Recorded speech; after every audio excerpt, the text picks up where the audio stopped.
A man was about to check out when he discovered a blonde beauty was staying next door. Just one glance was enough to captivate Nick. Her stunning face and devilish figure made his heart flutter. Thinking about accompanying a client hunting the next day, he decided to extend his stay for another night, hoping for a romantic encounter. The impact of the beauty was too great, causing Nick's inner primal energy to surge. To calm himself down, he went to a bar to drown his sorrows. But as soon as he reached the bar, he caught sight of the figure he'd been longing for. The blonde beauty turned out to be a waitress. Her delicate face and curvaceous figure instantly made Nick drool, and he hurriedly asked the owner how old she was, but just then, the blonde beauty accidentally knocked over a plate, watching him frantically try to catch it. Nick couldn't help but feel a surge of attraction. How could this stunning beauty resist such a temptation? Although Nick was already itching with desire, his pride prevented him from approaching her, and he could only stealthily watch from afar. Back at the hotel, Nick was about to have his hunting rifle serviced when he heard the blonde woman's cries for help outside. Naturally, Nick wasn't going to miss this chance for a hero saves the damsel in distress scenario. He tucked his pistol over his shoulder and went out to investigate. He found a drunkard relentlessly pursuing the blonde,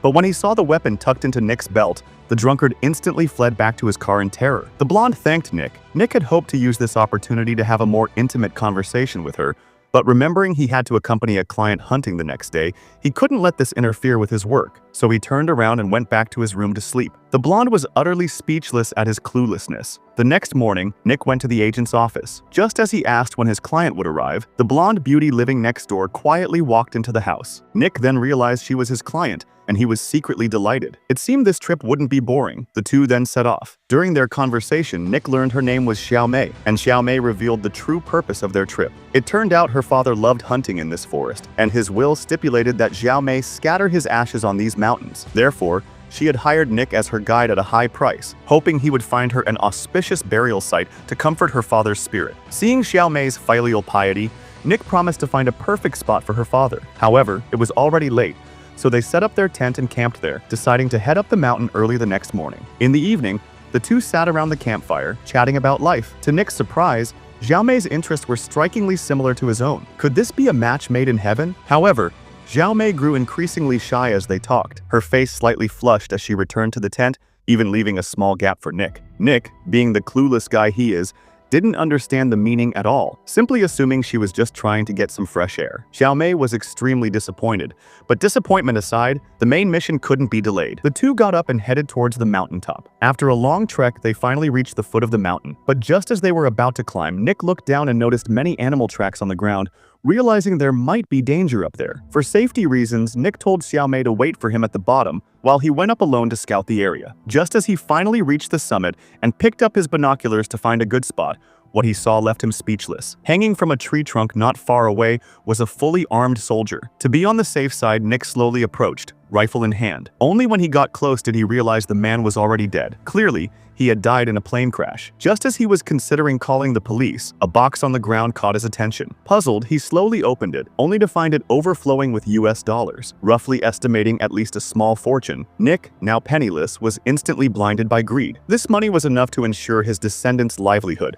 And besides, they were in a primeval forest. Even if he hid the money, no one would know. Thinking this, he pocketed it without hesitation. Little did he know, a terrible crisis was lurking nearby. Excited with the money, Nick never expected that a simple hunting trip with a client would yield so much wealth. To avoid any complications, he immediately went down the mountain to meet his female client. However, upon seeing Xiao Mei, Nick dared not tell her about the money, fearing it would bring trouble. Nick had fallen for Mei at first sight, but his lack of money prevented him from confessing his feelings. Now, however, with hundreds of millions of dollars at his disposal, he had become much more assertive. He lied to Mei, claiming he was actually a rich second-generation heir and that his hunting trip was simply for the experience. He offered to marry her immediately if she didn't mind, and even gave her a dowry of $880,000. Although Mei pretended to be indifferent, the next morning, dressed scantily, she approached Nick, bringing her nose close to his, implying she was cold and asking him to warm her up. Faced with this arousing scene, Nick played hard to get, telling Mei to put on her pants if she was cold. After a night of reflection,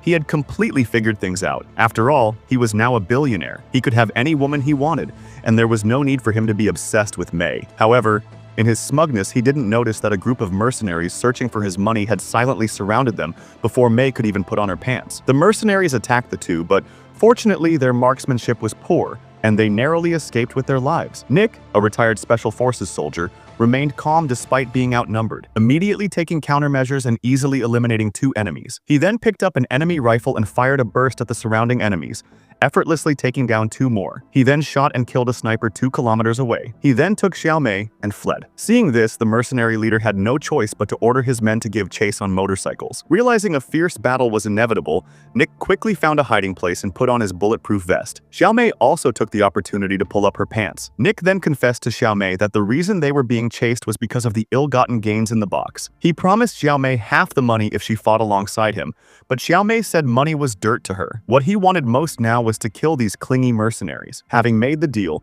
the two immediately set to work. They arrived at the only path down the mountain. Xiao Mei, weapon in hand, lay hidden in the shadows, while Nick held up the money as bait in the middle of the road. The enemy quickly caught up. The two swiftly eliminated the enemy, but just as Nick was feeling smug, he turned around and found Xiao Mei captured by a soldier in a ghillie suit. The soldier threatened Nick to hand over the money or he would kill Xiao Mei. However, Nick, a former top special forces soldier, wouldn't give in so easily. He raised his hand and fired a shot, accurately hitting the soldier. Realizing they couldn't stay any longer, the two immediately began their escape, but all the paths down the mountain were blocked by the enemy. Although Nick was now fighting 10 men at once, the number of enemies was increasing, forcing them to find another way. They arrived at the foot of a mountain and decided to climb it to reach the other side. The two immediately set to work, tying themselves together with a rope. Nick, being more agile, then climbed, intending to pull Xiao Mei up from the top. However, unbeknownst to them, the enemy had already stealthily approached Xiao Mei from behind. Terrified, Xiao Mei turned and ran, which terrified Nick halfway up the mountain as the rope bound them together. Fortunately, the unsuspecting enemy pulled Xiao Mei back. Taking advantage of this opportunity, Nick quietly climbed to the top and opened fire on the enemy below. Faced with the powerful firepower, the enemy had no choice but to retreat. Xiao Mei reached the top safely. Now, the money was a hot potato. The two decided to hide it and retrieve it later when things calmed down. Xiao Mei then tied the box with rope and hung it from a dead tree stump. This way, no one would discover the money's location. Their immediate priority was to escape. However, the enemy was like a persistent leech, relentlessly pursuing them. Soon, the two were cornered at the edge of a cliff, realizing that falling into their hands would mean certain death. Without hesitation, they jumped into the raging river. Using the current, they were quickly swept hundreds of meters away, successfully escaping the mercenaries' pursuit. The two then spurred their horse towards the highway. Just then, a truck passed by. Nick quickly flagged it down and asked the driver for a ride to the county town. The kind driver readily agreed, but just as they were about to get in, the driver in the back grabbed a wrench. It turned out the driver had been bribed by the mercenaries. Nick and his companion were quickly stripped naked and imprisoned. When Nick regained consciousness, the driver began interrogating him about the whereabouts of the dollars. Unbeknownst to the driver,